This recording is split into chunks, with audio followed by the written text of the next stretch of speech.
going to talk about Core Development's announcement that they're planning to acquire up to $1 billion worth of Canadian real estate, mostly in the context of something that I've already talked about, which is why Canada is heading toward a European, or more specifically a German housing model, which basically means low home ownership, high institutional ownership, high investment ownership, and high foreign ownership. And that real estate basically is no longer a path to upward mobility, especially for young people, and that most people living in urban areas, especially young people, are renting, and ownership becomes sort of this multi-generational type of structure where properties are passed down from generation to generation. It's quite common in Europe to see, and I think that, if you just look at it, sort of what's hidden in plain sight, and I've discussed this many times before, Canadian housing is just earlier in our long-term life cycle. We're just a younger country than, maybe not Germany because of the separation and reamalgamation, reunification, but younger as a colonial state, younger as a place that's been settled by this like Western world. And so,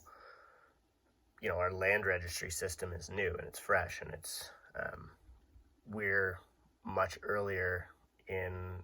our urbanization and development than a place like Germany or Switzerland or a number of different European countries that see this housing model. So that's sort of the primary reason that I think that this is going to happen. But the secondary reasons would be, especially in Canada, because both Canada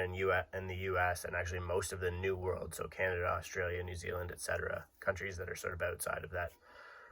original area, those countries should all suffer the same fate. And you are starting to see it, especially in the countries within the British Commonwealth, Australia, New Zealand, and Canada being the most notable. A lot of that has to do with capital flows coming out of Hong Kong, also British Commonwealth, and that is actually accelerating as a result of a lot of the things that were happening pre-COVID between China and Hong Kong, and capital outflows coming from there into the Commonwealth. But the notable reason from my perspective why the US is actually has almost a layer of protection between this by comparison to Canada is because they're much more efficient at bringing housing to market. And a lot of that's evident in the scale at which they've grown cities and suburbs, and also their population and how they've accommodated. There are places there are many states in the US where you can literally go to a municipal office, hand them an engineered drawing, they'll review it relatively quickly, or within maybe 24 hours, and they'll give you a building permit, and you can go and take that permit and go build a house the same day. As far as I know, there isn't anywhere in Canada that you can do that, as much as I would love to know about one. So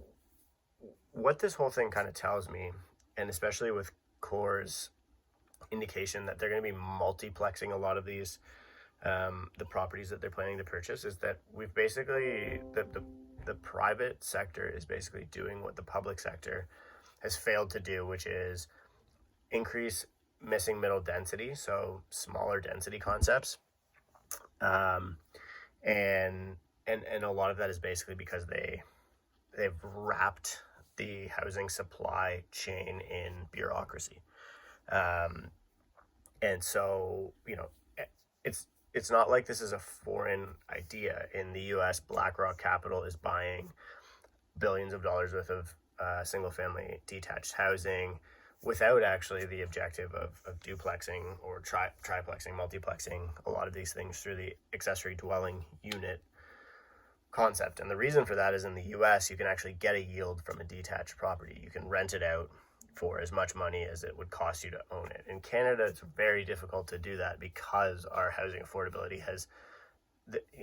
because of monetary policy, our housing affordability has been destroyed. And so price and income of a property are very detached from one another. So there's some markets that Cora was exploring in Ontario, Peterborough, a lot of the second tier cities. And I think it's a really, really interesting story, not just because it indicates the financialization and securitization of housing and privatization of affordable housing, that to me it epitomizes what a European housing model would look like, especially in its early stages. But it also very clearly tells the story of why this problem exists. And from my perspective, that is, there's too much bureaucracy preventing meaningful supply side solutions to affordable housing.